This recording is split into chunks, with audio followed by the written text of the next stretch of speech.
Welcome to Drunk Bible Study. This show's mission is to read every single word of the greatest story ever told.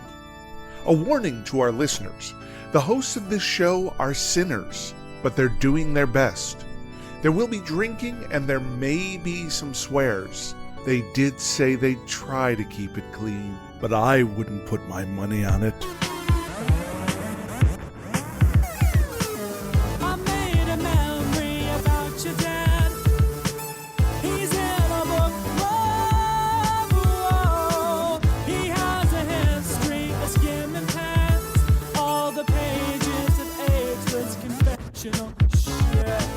I'm Emily, and this is Drunk Bible Study, where my good friends Jason Dedeker teach me, a born and raised atheist, all about the Bible.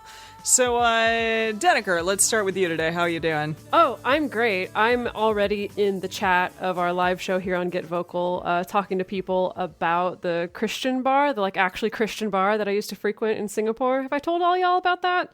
I don't recall this story, no. I mean, I went there with you once, so... Yes, I brought you there. Yeah, so it was this... so it started, there was this little Christian cafe that I used to go to, not because it was Christian, but just because it was close to my house and they had decent Wi-Fi and drinks and food and stuff like that. And it was a nice place to hang out and get some work done, things like that. And then on the top level, it was like a 3-story building. On the top level of the cafe, they opened up a little bar, little cocktail bar. And the name of the bar was Ephesians 5:18. I have no idea what that is a reference to. I don't know that one either. Do you? We haven't gotten there yet. We have not gotten there yet, but I will read it to you. This is way, way, way far in the New Testament. And the verse is, "Do not get drunk on wine, which leads to debauchery. Instead, be filled with the Spirit, comma." And we don't get the rest of it because that was the only verse that they decided to reference for the name of their bar. Be filled with the Spirit. You don't know what that Spirit is, but whatever Spirit you want. I always puzzled about that name because I'm like, this is so weird and ironic of you're opening a bar and you're citing the one verse that often gets lifted up as this is why Christians shouldn't drink, is because Paul said so, that you shouldn't drink or get drunk on wine. And yet you're serving people some spirits and not the Holy Spirit. Some they're real serving nice that craft too, cocktails. I think they're serving the Holy Spirit as well. Are they? Lovely. I mean, yeah, they must be. Anyway, they played worship music the entire time in the bar and would refuse to change it. But the cocktails were really nice craft, hand muddled mixology, kind of fancy cocktails. They were great. Beautiful. That's lovely. No, it was fun. Anyway. It was cute. And they had some cool craft cold brew coffees and stuff too. So you could get pumped up and chilled out at the same time. It was great. There you go. Yeah, just and filled with the Lord. Double-fisted. And filled with the Lord, of course. And filled with the Lord. Obviously. Beautiful. Yeah. All right, well, I guess what are we drinking not in Singapore, but currently in our homes? What are you drinking, Jace? I'm having a Stone Brewery beer called Scorpion Punch IPA. Oh, yeah, I've had that before. Yeah, it's nice. It's, kind of a lightly fruity sort of a... It kind of tastes like a hazy IPA, even though I don't think it's technically a hazy IPA, but it has that little more fruity, citrusy forward kind of taste to it. It sounds tasty and good for the hot weather, for sure. Exactly. What about you, Dedeker? Oh, I'm just having a Modelo. That's all. Oh, wow. Yeah. Nice. Haven't had one in a while, though, so it's nice. It's refreshing. Yeah. I bet. I'm having, here, I'll show the audience. A nice little... Of course. Wow. It's it's sort of my own little fun twist on a pina colada today. I added mint to it, hence the mint sprig. And it created this beautiful color today. Nice. And it's quite nice. Yeah. Lovely, lovely. Do you at all remember what we talked about last time, Em? I do know that the really important and one of the only stories that I know from this was in it last week. The story about the baby almost getting cut in half, and then the real mom saying, "Nah, don't do that." And Solomon said, "You're the real mom." They all lived happily ever after. Yeah, but you two mentioned that you didn't realize that they were prostitutes, which is what this book said. Yeah, I never remembered that version of the story where they were also prostitutes. No. I think it's one of those things where it's not relevant to the way the story is taught, and so they just leave it out because it's confusing. And I it's guess like, especially for kiddos. and it's like if they're not being condemned for it, we don't want to talk about it, kind of a thing. Yeah. You know, it's interesting actually in terms of people who do try to analyze the Bible and look at it critically and things like that. That there is something to be said for the times when things are not made into the point of something. Like this comes up a lot with Jesus's parables and stories and things, is like sometimes it's just as important what he doesn't comment on as what he does. And I think this could be one of those Interesting. examples where Solomon doesn't comment on, well, it doesn't matter, you're prostitutes, we're going to take your baby away anyway. Or, right, like no part of it is condemning that. It's just, okay, yeah, let's figure out a way to get to the bottom of this. Yeah. Yeah, absolutely. In a weird, goofy way. Yeah, I can't actually recall if anything else happened of note. Probably, but Oh, do you? okay. Yes. Before the baby cutting story, he prayed to God. Or no, God came to him and was like, I'm going to give you Yeah. something great, whatever you want. And Right. Oh, he yeah, and he gave chose him wisely. Yeah, he chose wisdom, right? But then he chose wisdom, but then he also got a bunch of like awesome stuff as well. So he got Right. fame and fortune and wealth and a Right. bunch of fun So things. many horses. Yeah, So all many the horses in the world. You were like, forgot. I can't even imagine that many horses. It was 40,000 or something. Yeah. Which is exactly. probably Allegedly. more. Yeah, more than he was allowed to have, but God was like, you can have him. Like I said, I think he found some loopholes, so it was okay. Definitely. Yeah. He kept some of the horses in a Swiss bank account. There you go. That's Just like the Swiss stables. Yeah, some Swiss stables, found some tax haven stables in Exactly. Bahamas and stuff. Yeah. perfect. Perfect. No love it. problem. Beautiful. Well, what are we Wow. reading today? Okay, yeah. Today we're continuing on with 1 Kings chapters 6 and 7. Only 2 chapters today, where we're gonna be learning all about this temple and this palace that we started talking about last time. All right, if you want to read along with us, you can do that at drunkbiblestudy.com/read. As we get started, we want to remind everyone to read responsibly and drink responsibly. You can drink along with us, or you can listen to us while you're in the car. But please do not do both at the same time. And with that, 1 Kings 6.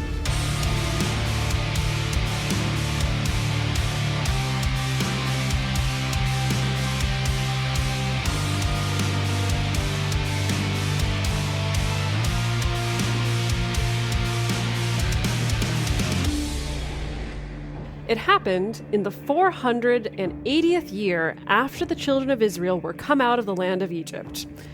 Wow. In the 4th year of Solomon's reign over Israel, in the month Ziv, which is the second month. Oh, That's thank you. February? Well, Or no, not really? No, not really. Different calendars. Maybe that's Yeah. something for the bonus to Ooh, yeah. look at the Jewish calendar and try to understand it. My Okay. bet is it's closer to September, actually. What was Well, it? some- What was it in the month of Invader Ziv. Zim? Ziv. Ziv. Invader Ziv. Ellis yeah. in the chat says more November, December-ish, I think. Okay, I was Really? close. I was That's on really the right funny track. because, to be totally honest, every single Jewish friend I've ever had has always been like, I think that's when this month is. Right. Maybe it's not. I'm going to have to check. Yeah, I mean they all sort of swing within a range of a month or two. Yeah, anyway, so so that's, it's a that's little why it's tricky. naturally confusing, understandably so. Right. Yeah. All right, in the month Ziv, which is the second month, that he began to build the house of Yahweh. Wow. A thing that I guess Finally. David was not allowed to do. But No, because Solomon gets was to. going to do a way better job. He's like, I knew. know that Solomon's going to do a better job, so don't even touch that, David. Get out of here. Exactly. It's like David has terrible architectural design sense. It's like, I do and- not want no McMansion here. Only the best. Only the Exactly. best for my house. Yep. The house which King Solomon built for Yahweh. The length of it was 60 cubits, and the breadth of it 20 cubits, and the height of it 30 cubits. Here we go again with the IKEA instructions. So let's just get a reference point here.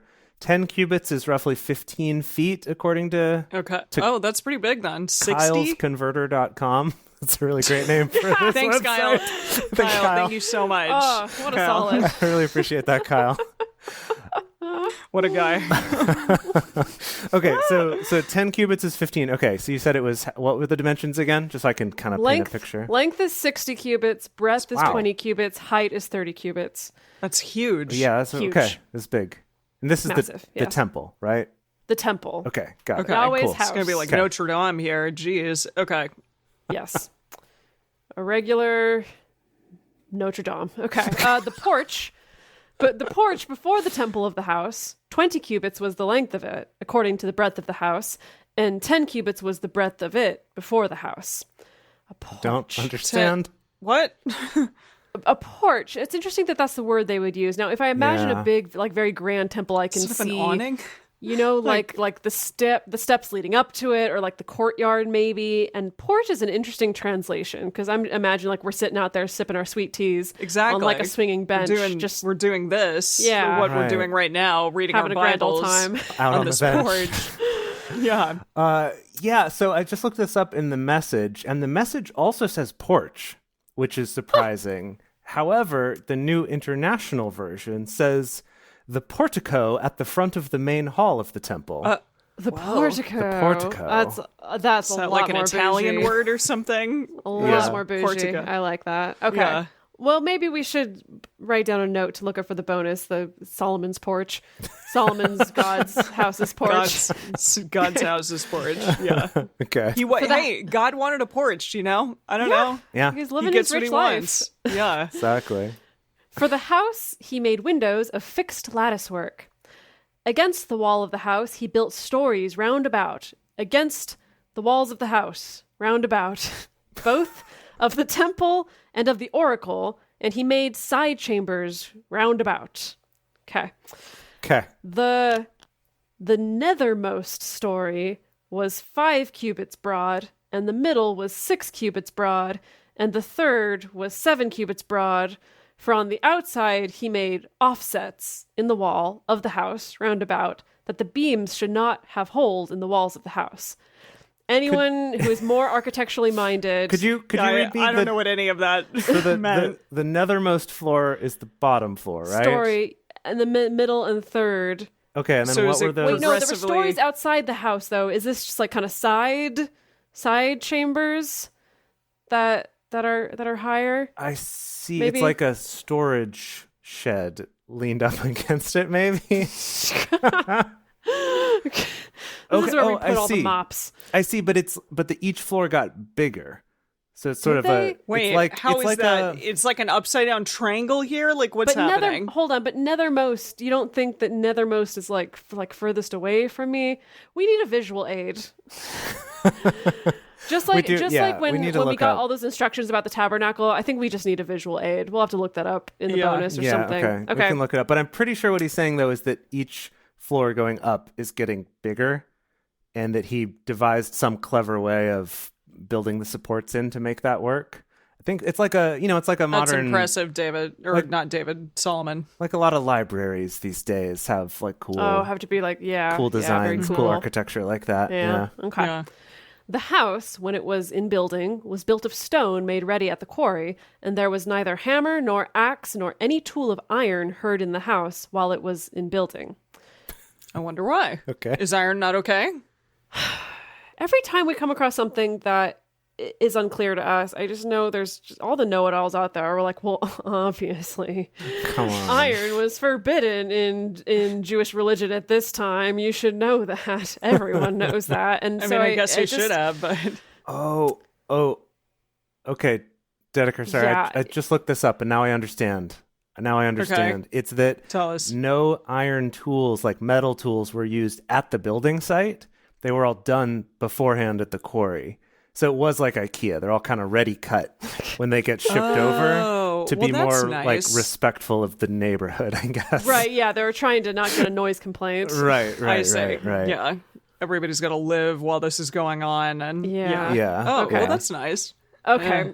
The door for the middle side chambers was in the right side of the house, and they went up by winding stairs into the middle story and out of the middle into the third. Mm-hmm. So he built the house and finished it, and he covered the house with beams and planks of cedar. Oh, right, because we had a big old trade last time for cedar. Right. Right. Yes, for the really nice Lebanon cedar. Yep. Okay. He built the stories against all the house, each 5 cubits high, and they rested on the house with timber of cedar. The word of Yahweh came to Solomon, saying, concerning this house which you are building.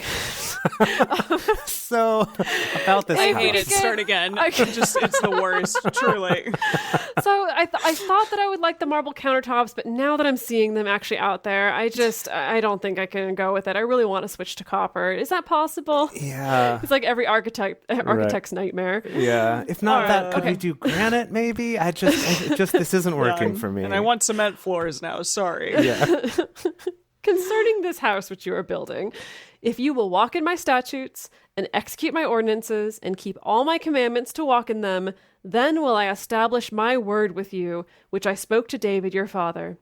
I will dwell among the children of Israel and will not forsake my people Israel. So Solomon built the house and finished it. Good man. Good. He built the walls of the house within with boards of cedar, from the floor of the house to the walls of the ceiling. He covered them on the inside with wood, and he covered the floor of the house with boards of fir. He built 20 cubits on the hinder part of the house with boards of cedar, from the floor to the walls of the ceiling. He built them for it within for an oracle, even for the most holy place. This is the place where the Ark of the Covenant is going to be, right? It's got to be, right? Yeah. Yeah. In this, the most holy place. And so The I assume that house- cedar planks are the most sort of radiation resistant wood. This gotta time, be. Let's hope so. in this economy, you know. Okay. The house, that is, the temple before the oracle, was 40 cubits long. There was cedar on the house within, carved with buds and open flowers. All was cedar. There was no stone seen. So he covered up all the stone. So it just looked like a nice little sweat lodge. Okay. Cool. As it That's were. fun. That's Yeah. nice. I Pretty like that. flowers Yeah. cut Yeah. into it. Yeah. Lovely. He prepared an oracle in the midst of the house within to set there the Ark of the Covenant of Yahweh. Nailed it. Okay. Yep.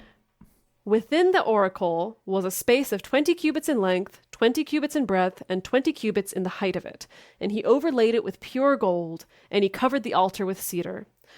So Solomon overlaid the house within with pure gold, and he drew chains of gold across before the oracle, and he overlaid it with gold. Wait, I'm sorry. Is this saying that Solomon did all of this himself? Because I Heck doubt no, that. he's a king. Yeah, but it's yeah. saying and then Solomon gently laid it out and he spent days intricately cutting the rosebuds into the wood.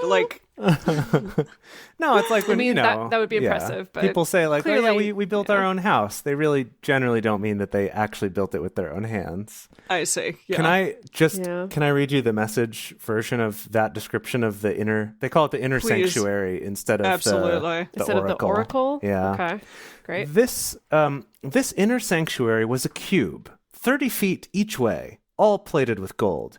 The altar of cedar was also gold plated. Everywhere you looked, there was pure gold. Gold chains strung in front of the gold-plated inner sanctuary. Gold everywhere. Walls, ceiling, floor, and altar. Dazzling. Exclamation Dazzling. point. Exclamation I mean, point. the word that came to mind for me was more Trumpian. Yeah, I was like, Trump just read the Bible and was like, that's what I want. Yep. I want God's Right. house. God's house. Yeah. Yeah. It works. Okay. There you go. Okay, yeah, chains of gold. Yes. Okay, the whole house he overlaid with gold until all the Dazzling. house was finished. Dazzling. Gaudy, Also- but dazzling, I guess. Also, the whole altar that belonged to the oracle he overlaid with gold. In the oracle, he made 2 cherubim of olive wood, each 10 cubits high. That's high, isn't it? You said each cubit was how 15 long? feet? No, No, it's not like a 15 1.5 feet per cubit So 15 Oh, okay. inches, because it's finger to elbow. to elbow. Yeah. Yeah. Okay, 15 inches. 18 inches. But yeah. Okay. Wouldn't it be nice if feet 5 were 10 inches? It would just make a lot of things easier for measuring, I'll tell you. That is true. 5 cubits was the one wing of the cherub, and 5 cubits the other wing of the cherub. Wouldn't it be weird if From- they were different? It's like this wing was 5 cubits, but he ran out of This was materials and this one was 6.5. only 3. Trying to do yeah. something very edgy and asymmetrical, you know. Exactly. From the uttermost part of the one wing to the uttermost part of the other wing were 10 cubits. The other cherub was 10 cubits. Both the cherubim were of one measure and one form, in case you didn't get that. Do you suppose anyone has ever tried to make like math lessons for Christian schools out of some of these things? Probably. I only did them all the time in Christian really? school. What the Were hell they are you actually talking these, about? like, Of story course. problems How out are of you these? talking about, Jace? Yes. No, that's great. Yes. Tell them, like, really about this. They'd be like, so if one wing was 5 feet long and the other was 5 feet, I don't remember how a many story feet problem total? that was like specific to the Ark of the Covenant, but I'm 100% sure. Okay, fine. 99% sure that I definitely did something like that. Okay. We No, had that sounds great. yeah. Wait, did you go to a Christian school? Yes. Oh, Did you not know I this? missed that. I mean, maybe I should have known. Yeah, K through 8. I went to Christian school. Wow. Yeah, and we had a curriculum put out by this company called Abeka, Abeka. I don't know what that stands for, but Abeka, they put out Christian curriculum and textbooks and things like that. It's a very popular homeschooling curriculum as well. Okay. And so that means like everything is Christianized. The history book, the math book, the science book, Wow. everything is Christianized. And let me tell you, sorry, now I'm going to tell you a story. By all means. My algebra, maybe it was my pre-algebra. I don't know if it was a pre-algebra algebra book or the algebra book. We had a story problem that had to do with the Roman army, actually. So this is a little bit in the New Testament. It's about the Roman army. And what the problem was about figuring out them having enough sandals for their soldiers. But the word that the book chose to use was thongs. Yep. Yeah, I'm sure high schoolers loved that. Or no, middle school. I was in schoolers, middle yeah. school, so I'm loved sure it they even loved it more. also. It was just like, yeah, trying to figure out how many thongs the Roman army needed. Yep. Anyway, I'm very, very sure that yes, this would have been turned into a math problem. It's Wow. funny. I mean, we're not there yet, but I'm just thinking about what a smart aleck you could be if Jesus were involved in any of the stories. It's like, you have 3 loaves of bread and someone else brought 2 more. How many do you have? And you're like, as many as Jesus decided there would end up being. And then it's just... We'll get there, Don't worry about it. I'm like, you'll laugh in what? a few years. What? Don't worry about it. You will laugh eventually. Just trust us. It's hilarious. Hilarious joke. Okay, I'll take your word for it because I'm like, 5? Why does Jesus decide what numbers are? Oh, Oh, boy. sorry. I'm assuming a lot of people in the chat know what these two are talking about, but I do not, so it's fine. We will get there. I'm going to get back to describing these very specific Please, measurements. Please do. All right. Okay. The other cherub was 10 cubits. Both the cherubim were of one measure and one form. The height of the one cherub was 10 cubits, and so was it of the other cherub. He set the cherubim within the inner house, and the wings of the cherubim were stretched forth, so that the wing of the one touched the one wall, and the wing of the other cherub touched the other wall, and their wings touched one another in the midst of the house. Wait, okay, that's like some perfect stuff there. How did they even get them in? That's a good question. They must have built them in the room, right? Yeah, they must have put it in the room and built around them. But isn't the place high enough to They fit 'em? dropped it in with what crane, Dedeker? I mean, They if could have anyone carried could it do through it, the front door. if anyone could do it, Solomon could make a crane, I believe. True. Okay. You believe? Well, that's all that matters. Okay.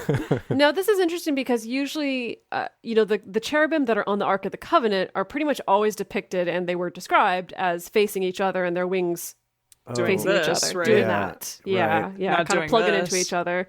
And this is interesting that they both touch the walls and each other. So kind of a little back and front action. I don't know. They're guess. flapping. They're Yeah. flapping their wings. Right. Oh, by the way, he overlaid the cherubim with gold.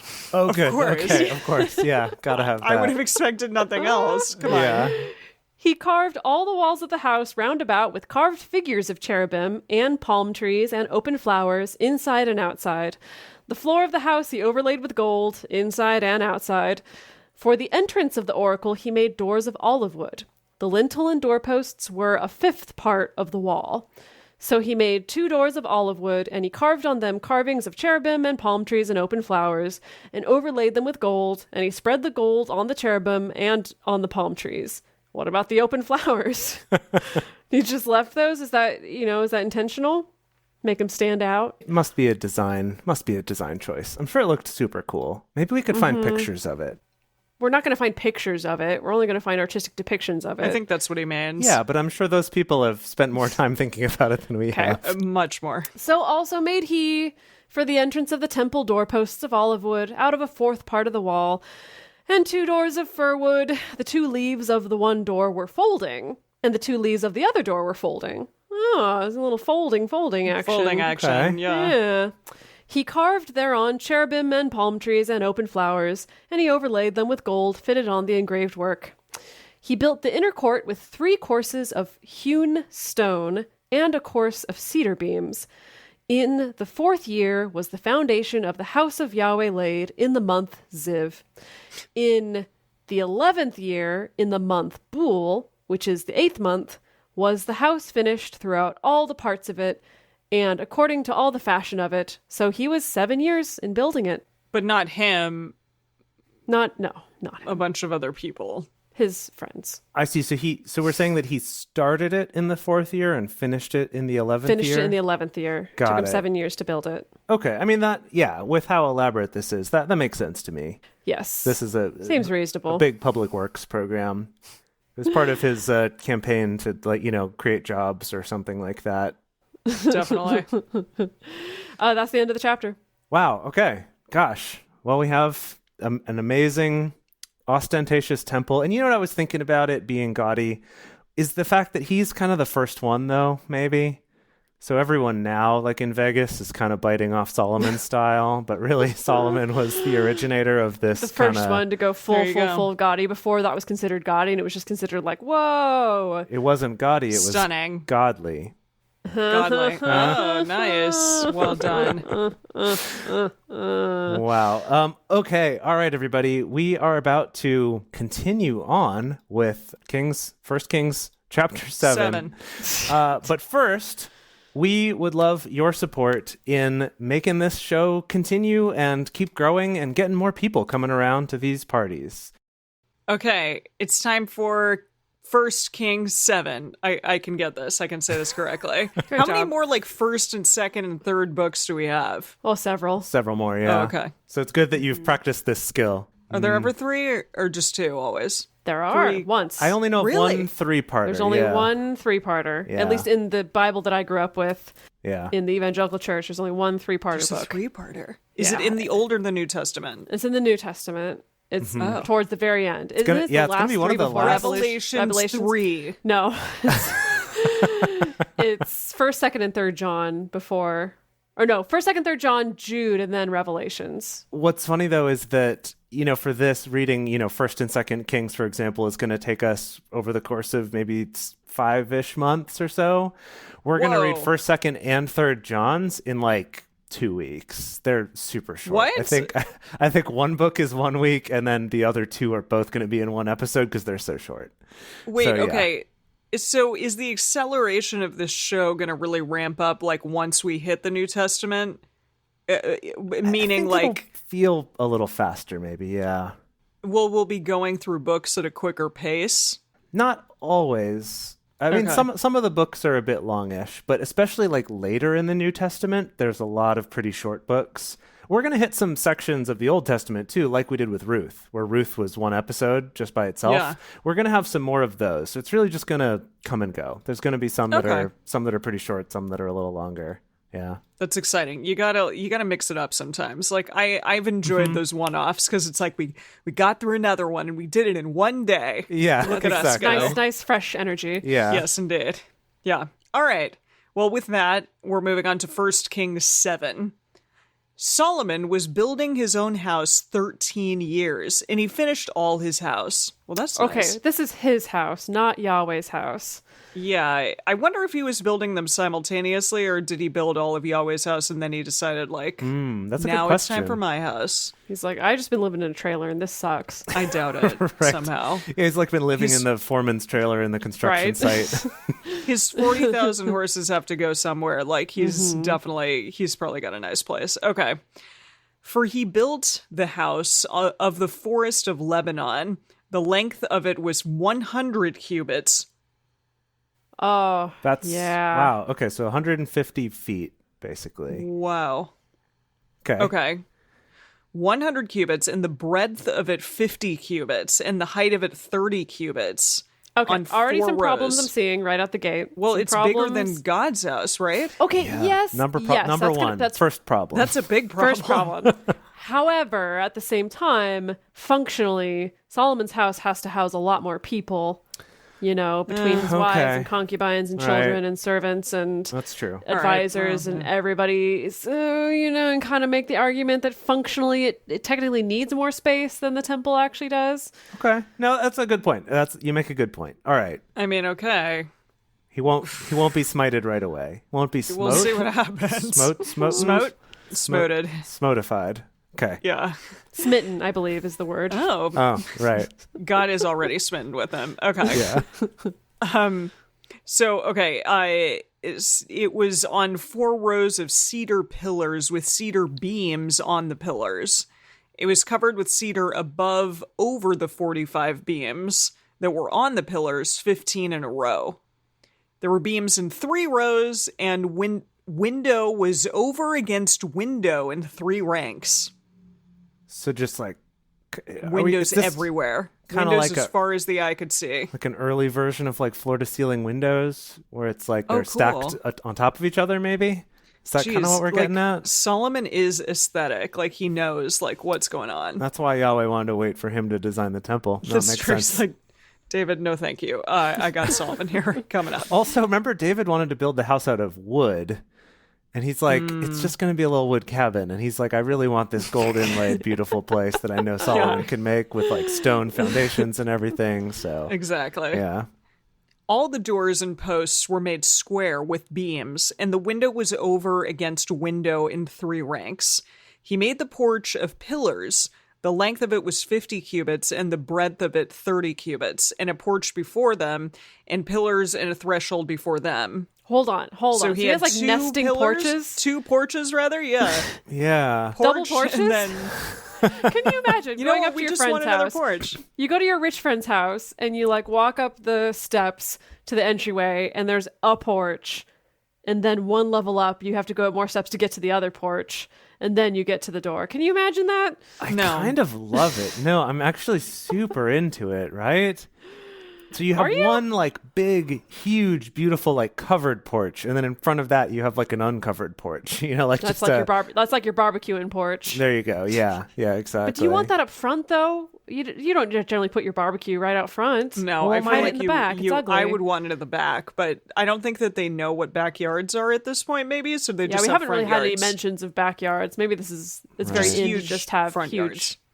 huge front porches. No yard, just porch. It is Yeah. interesting that in the message here, the first porch he translates as a colonnaded courtyard, Oh. and then it had a roofed porch at the front with ample eaves. So Ample eaves. those eaves, wow. Yeah, so a They were ample, colonnaded right? courtyard. I don't even quite like colonnaded courtyard. Colonnaded doesn't mean that with columns. I guess Isn't that colonnaded? it's just a So there were courtyard columns everywhere. Okay. with a porch on a courtyard. See, that also sounds weird. So yeah, I don't know. I don't know how this works. Wait. Okay. Listen to this. Listen to this. He made the porch of the throne where he was to judge, even the porch of judgment, and it was covered with cedar from floor to floor. So one of these see. porches was not a barbecuing porch; it was a judgment porch. Right, where Okay. he came to judge the people. Maybe we're guess. misunderstanding a little bit. Maybe rather than the porch being on the front of the place, it is more like a courtyard. It's like toward the back on the inside, and then the porch is like a little stage, right, where he has his judging chair, and he does right because we did make the joke about Judge Joe Brown or Judge Judy for his judge show, and it's like no, this is like the audience place. He's got all the folding chairs that you can set up in the colonnaded courtyard. Okay, There you go. Now I get it. Okay. His house where he was to dwell, the other court within the porch, was of the like work. Hold on, does he live inside a I'm porch? so What is going on? This is. It sounds like I know. I made the joke right at the top that Yahweh didn't want a McMansion, but this feels like it's getting into McMansion territory. Well, but this is crap. This is Solomon's house. Yes, I know. And, Right. Solomon can do whatever he wants. He had to, leave the gaudiness for God. So is this just like behind the porch? There are these rooms, I guess. It's gotta be. So he built his judging room, and then he built his personal residence. Okay, sure. Okay. He made also a house for Pharaoh's daughter, whom Solomon had taken as wife. That's nice for Right. her. Oh, that's remember nice. that, She gets yeah. her own place. Jeez. Yeah. Like this porch. Sorry. Wait, what? I'm sorry. Read this with me. He made also a house for Pharaoh's daughter, whom what is that? Yeah, whom Solomon had taken for a wife. Parentheses, whom In Solomon America, we call them parentheses. Yes. Okay. Whom Solomon had taken as wife, and then other parenthesis, like this porch. You're right. You made another. You're right. In this translation, they're all porches. That everything's a porch. Everything is a porch.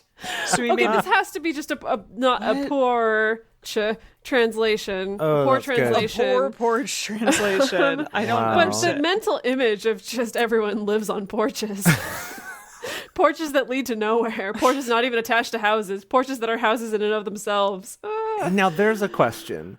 Could you have a freestanding porch? Or does a porch has to be attached to a building in order for it to be a porch? Does it become, a gazebo or something if it's not attached? Like, what's Maybe the he's rules? Isn't a Put her in a gazebo if gazebo. you don't have a gazebo over it? Like, isn't a gazebo like a little, like a shaded thing?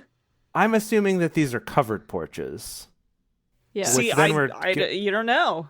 Maybe. Hopefully. You need something to help you from the heat. I guess. And if it rains, yeah, it's okay. Yeah. Wow. All right. So everyone's living Okay. in porches in Solomon's Yeah. house. All these were of costly stones, even of hewn stone, according to measure, sawed with saws. That's good. Good. Inside, It's a good thing to saw with. inside and outside, even from the foundation to the cooping, and so on the outside to the great court. Okay. I'm trying to figure out what this even is. It just a ridiculous, huge area with a courtyard and porches everywhere and little You know mini what? Okay. houses everywhere. Yeah, I got a mental image of Topkapı Palace, which was the Sultan's palace in Istanbul, that I went to when I was there. Totally, this is many, many thousands of years later that this palace was built, but it was just this very elaborate, it was basically built to house a city's worth of people, right? Because it was both all the Right. concubines and the wives and their children and the servants and the cooks and the stable people and the horses, and so it was just this huge complex where there were courtyards branching off of courtyards, branching over to a little gazebo-ish kind of room over here, which is somebody's room, or here's the library, and it was just this elaborate. I don't know. That mental image is making more sense to me of something that architecturally is maybe a little bit chaotic, but also beautiful at the same time. Yeah. At least, Yeah, with Turkish style actually, and stuff. Dedeker, when we went to that royal palace, the old royal palace in South Korea, it also had a similar Oh, thing where yes. each building was separated. They weren't all Yeah, joined together like we think of palaces now. No, my mom and I went to the Forbidden City in Right. Beijing. Okay. And that totally Yeah, they're all is what freestanding it's like. buildings. Yeah. Yeah, Just with this huge a bunch of compound. just gigantic courtyards in the middle. Right. Which And maybe are these porches? maybe. And Emily, don't like know. you said, where the empress would have her own set of buildings and the emperor had his own set of buildings, and it's rather than And the kind of- emperor's mother-in-law, his Right, cousin, exactly. had his own set of buildings. And yeah, and the military advisor had his own building, and yeah, exactly. So okay, Yeah. all right, I think I'm getting a better picture now. Okay. And can I just let's real see. quick point out that in the Message Bible, verse 9 starts with the words "no expense was spared," and now I'm picturing him My goodness. as And John Hammond is as just John like, Hammond. Oh my goodness. He's He walking- had dinosaurs. The dinosaurs had their own house. Oh my god. spared no expense. spared no expense. Great movie, by the way. It's on Netflix. Go watch. It's so freaking good. Okay. So all these were costly stones, even of hewn stone, according to the measure, sawed with sods, inside and outside, right. even from the foundation to the coping and so on, the outside to the great court.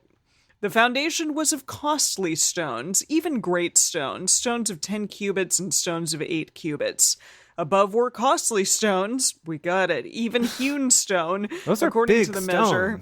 Those are they're big costly. stones, like 15 feet across Yeah. stones. Wow. Okay. That's true. According to measure and cedar wood. The great court roundabout had 3 courses of hewn stone and a course of cedar beams like the inner court of the house of Yahweh and the porch of the house. King Solomon sent and fetched Hiram out of Tyre. Wait, are we done King with that? Hiram. I guess King we're Hiram. done I think with we're the moving on, descriptions yeah. of houses. Yeah. See, I would love like a page break, like an indentation. Nah, wishful thinking.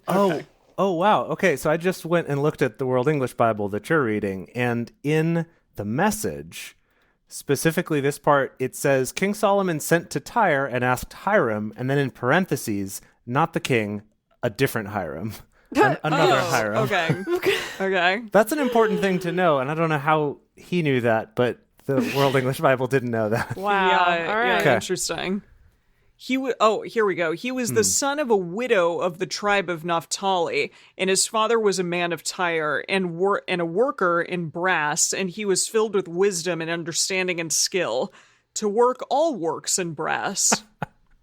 So is Solomon's house of porches going to be covered all in brass versus the gold that he used for the okay. temple? That's, I think, what this is alluding to. He came to King Solomon and performed all his work. All of it. Did a little of it. presentation, a demonstration, you know. Yeah. It's interesting, the Message translates it as bronze instead of brass. That's a little Those confusing. are 2 different things. Yeah. Yeah. For he fashioned the 2 pillars of brass, 18 cubits high apiece, and a line of 12 cubits compassed either of them about. He made 2 capitals of molten brass to set on the tops of the pillars. The height of one capital was 5 cubits. The height of the other capital was 5 cubits. What's a capital? Yeah, I'm a little So confused you put it about on top that. of the little thingy you put on top of the pillar? Yeah, it seems like maybe a decoration at the top. Yeah. It's just weird to call it a capital. The Message also calls it a capital. He was also like, I don't know, no one cares. This book is boring. I'm just gonna say capital. Okay.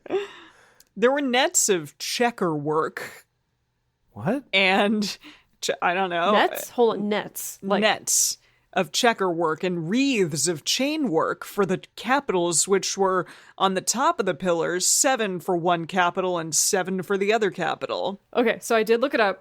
The capital is kind of, you know, like you have like Doric columns and Corinthian columns and Ionic columns where it's like the work at the top of the column is different. And Yeah. That's how you tell the difference. Chase is shaking his head. I didn't. That's the I thing. did not know that. Okay. But yes, that piece at the top of the column is called the capital. Oh, like the little twirlies? Like the little twirlies. The The twirlies twirlies, are okay. Ionic columns. Yeah. Okay.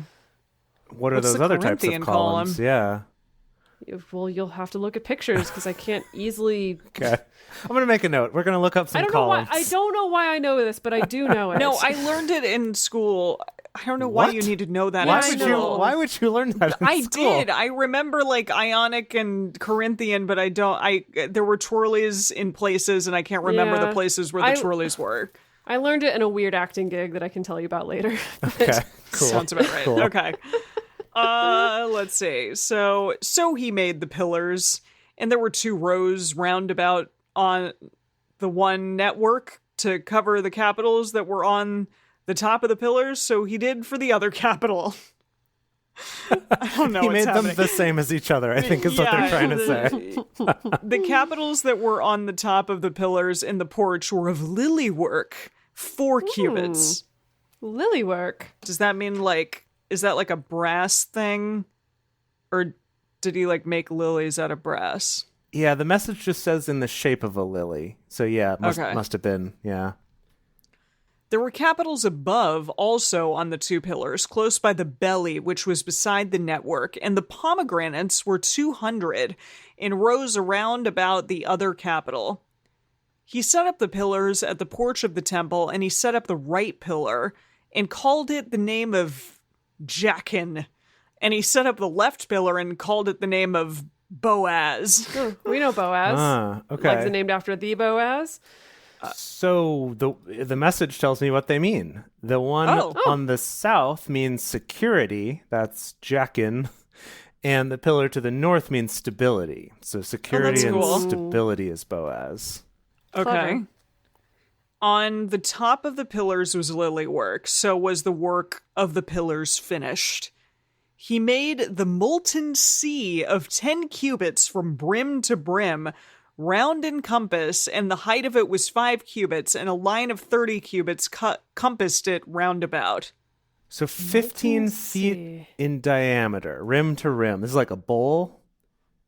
Of molten silver? Did he say silver? What did he say? I thought it was still bronze. Okay. Did it say? Molten sea. No, he said molten sea of 10 cubits. A molten, yeah, I think just like a pool. Maybe a reflecting pool? I don't know. I was like, did he like make it all hot so that it like became molten brass and then he like put it over the roof?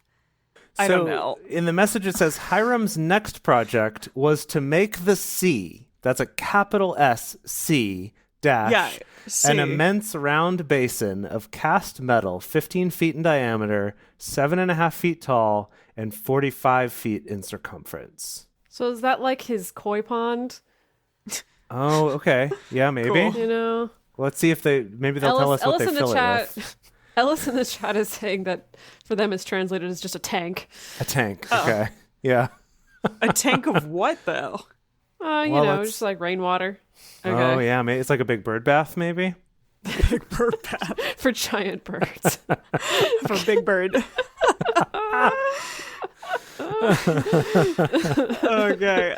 Under the brim of it, round about, there were buds, which did compass it, for 10 cubits, compassing the sea round about. The buds were in 2 rows cast when it was cast.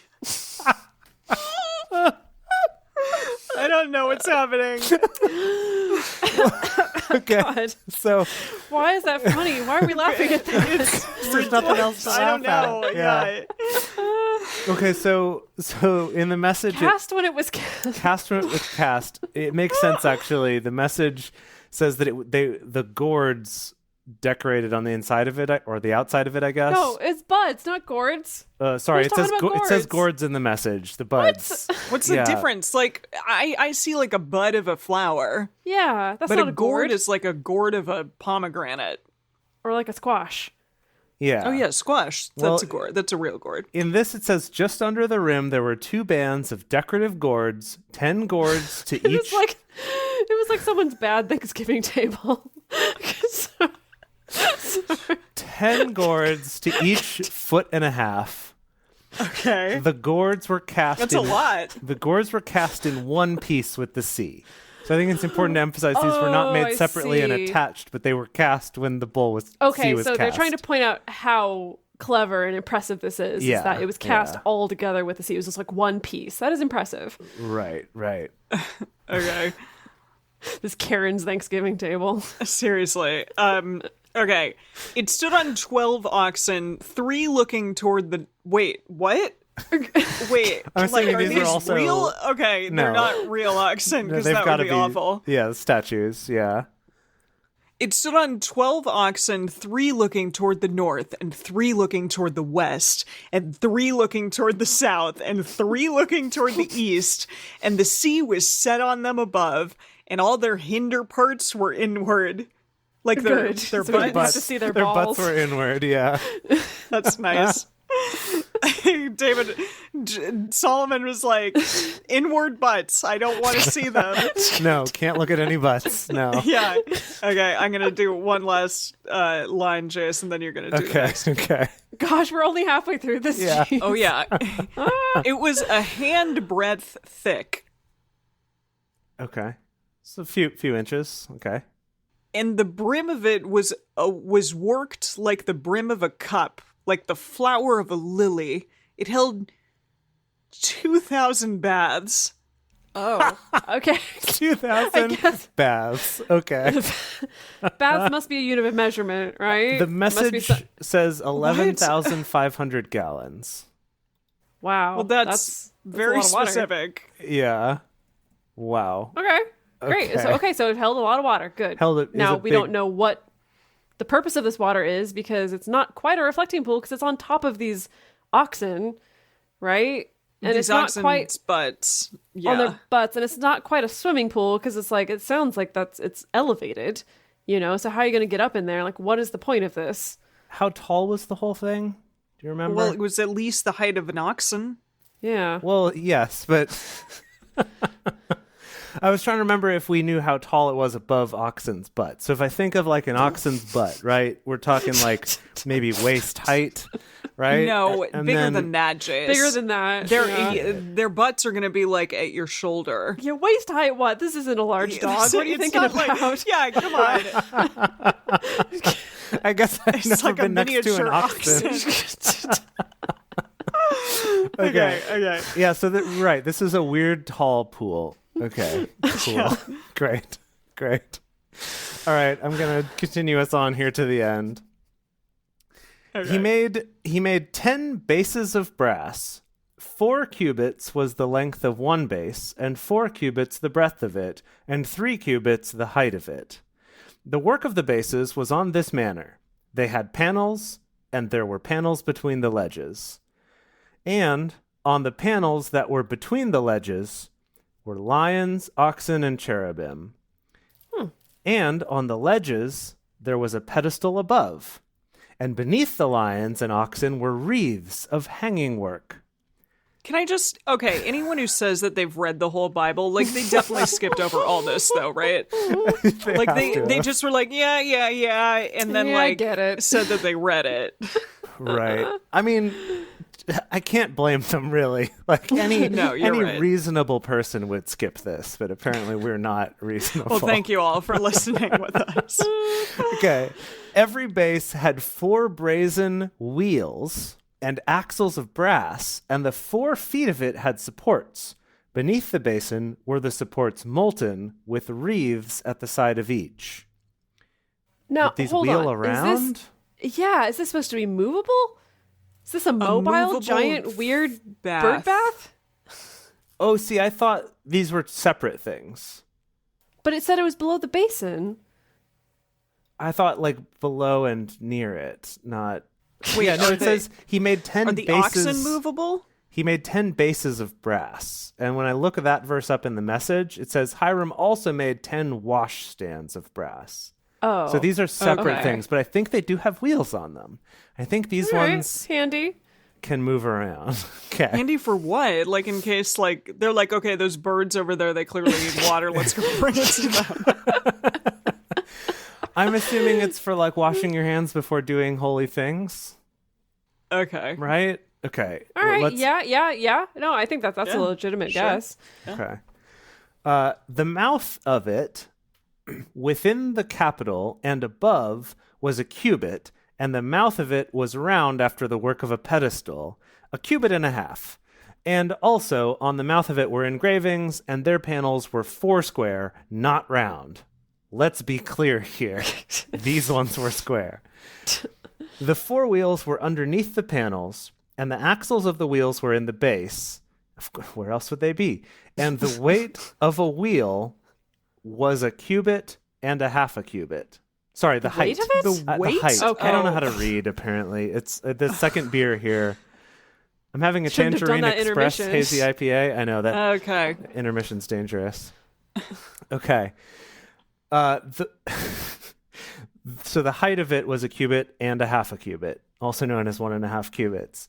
The work of their wheels was like the work of a chariot wheel. Their Okay. axles and their rims and their spokes and Hold their... on. What's the top speed of one of these pedestals? Like, what is it If built you put for? a horse on it, I mean, it could go, you Yeah. know, 30 miles an hour. I don't know. 25? Right. David is pointing out in the chat that he's describing the rims on these chariots. They've got some rims. sick rims on these. So Yeah, their pimp my red. axles and their rims and their spokes and their naves were all molten. There were 4 supports at the 4 corners of each base. The supports of it were the base itself. I think we're just kind of reiterating about that ourselves base. now. Yeah. All about that base. In the top of the base, there was a round compass half a cubit high, and on the top of the base, the stays of it and the panels of it were of the same. Okay. On the plates of the stays of it and on the panels of it, he engraved cherubim, lions, and palm trees. That's his sort of motif for all of this. According to the space of each, and wreaths round about. After this manner, he made the 10 bases. All of them had one casting, one measure, and one form. Okay, like one mold that he made all of these basins out of. Oh, that's nice. Okay. It's pretty cool. Yeah. It's pretty cool. I don't really understand how the technology works for doing this, but I'm sure it's quite impressive. I'm sure we can find out. Okay, maybe we can look into I'm that. Sure, like, I'm sure we can look into some bronze / brass casting. Yeah. Okay. He made 10 basins of brass, One basin contained 40 baths, and every basin was 4 cubits, and on very one, I think it means every, and on very one of the 10 bases, one basin. What even just happened? What is this nonsense? This is nonsense. Okay, also, that holds a lot of water. 40 baths? Yeah. A lot more than I was anticipating. Well, I thought there were just 10. I thought we made 10. I'm confused. You just literally read the words 40 baths. Oh, no, sorry. Bath is a unit of measurement of volume. Yes, I know. Oh, okay. Just that these are big baths. But it's a lot of baths. Big. Yeah. Got it. Okay. So the message says he also made 10 bronze wash basins, each 6 feet in diameter. So yeah, fairly large, with a capacity of 230 gallons. One basin for each of the 10 wash stands. So these each go with one of those other 10 we just described earlier. Okay. Yes. Wow, this is so boring and yet also fascinating at the same time. He set the bases, 5 on the right side of the house and 5 on the left side of the house. And he set the sea on the right side of the house eastward toward the south. Whole sea. He was like, over here. Yeah, wow. Okay. Hiram made the basins and the shovels and the basins. Let me just read that again. Hiram made the basins and the shovels and the basins. Okay, good. So Hiram made an end of doing all the work he had worked for King Solomon in the house of Yahweh. The 2 pillars and the 2 bowls of the capitals that were on top of the pillars, and the 2 networks to cover the 2 bowls of the capitals that were on the top of the pillars, and the 400 pomegranates for the 2 networks, 2 rows of pomegranates for each network to cover the 2 bowls of the capitals that were on the pillars. I feel like I'm reading the shipping news or whatever, just the the shipping reports, just nonsense. And the 10 bases and the 10 basins on the bases. And the 1 sea and the 12 oxen under the sea. And the pots and on the swimming shovels. Oxen. And the basins, even all of these vessels which Hiram made for King Solomon in the house of Yahweh were of burnished brass. Okay, I think that's the end of that thought. Oh, geez, we're still to the end of the chapter? No, we're not quite there yet. Not A few more. In the plain of the Jordan did the king cast them, in the clay ground between Succoth and Zarathon. Solomon left all the vessels unweighed because they were exceedingly many. The weight of the brass could not be found out. Dear reader, we could not even tell you how heavy these brass basins were. No. Solomon made all the vessels that were in the house of Yahweh, the golden altar, and the table whereupon the showbread was of gold. Oh, the showbread. We have not heard about the showbread in an age. Is this better? Oh, yeah. This is the bread that God gets. So I think we're back to talking about the house of Yahweh now. We're kind of done talking about Solomon's house, because it said Solomon made all the vessels that were in the house of Yahweh. Okay. The golden altar and the table whereupon the showbread was of gold. And the lampstands, 5 on the right side, 5 on the left, before the oracle of pure gold, and the flowers and the lamps and the tongs of gold. And the cups and the snuffers and the basins and the snuffers. spoons and the fire pans Oh my God. of pure gold. And the hinges, both for the doors of the inner house, the most holy place, and for the doors of the house, to wit, of the temple of gold. Thus, all the work that King Solomon worked in the house of Yahweh was finished. Finally. Solomon brought in the things which David his father had dedicated, even the silver and the gold and the vessels, and put them in the treasuries of the house of Yahweh. We can't have silver in this giant gold house. Yeah, I was going to say, Right? get that shit out of here. Yeah. Wow. Oh my goodness. Okay. Oh we're my good. stars. We made it. We made it. It's been a long time since we've had this like very specific architectural Yeah, instructions seriously. kind of reading. Oh boy. Wow. You know what? I think this was What? good. It was good to kind of remind ourselves of how good we've had it lately. That even if we've had problems with the story, at least there's story. This was That's not. a good point. Yeah. This was an Wow. IKEA instruction booklet for like Franck Well- or whatever.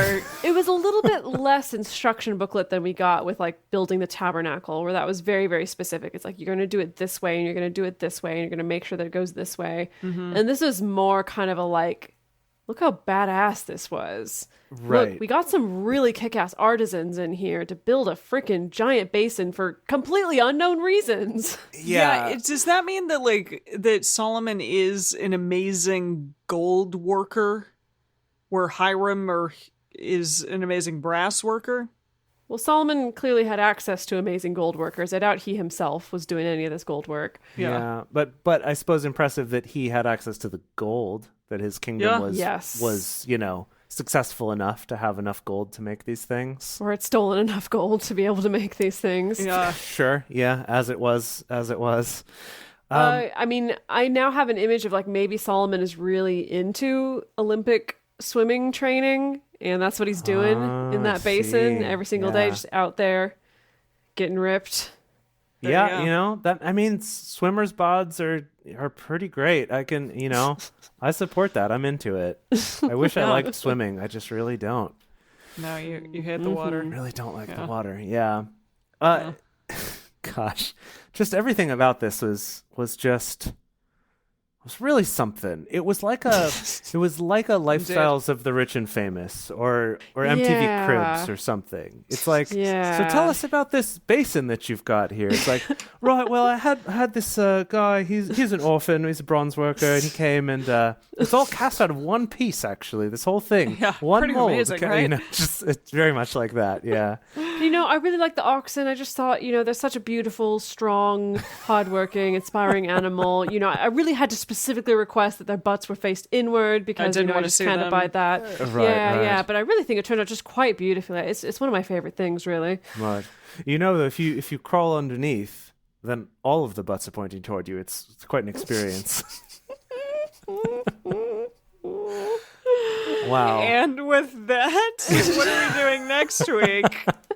We're continuing on. I'm hoping that we get to more of the interesting Solomon stories next week. I'm hoping that we're done I don't know any establishing others, this. but yeah, I can't recall any other fun Solomon stories, but that doesn't mean anything. I'm sure that there are a ton of them. We have like two whole kings to get through, so Yeah, we're just gonna keep on trucking. Maybe some prophecies.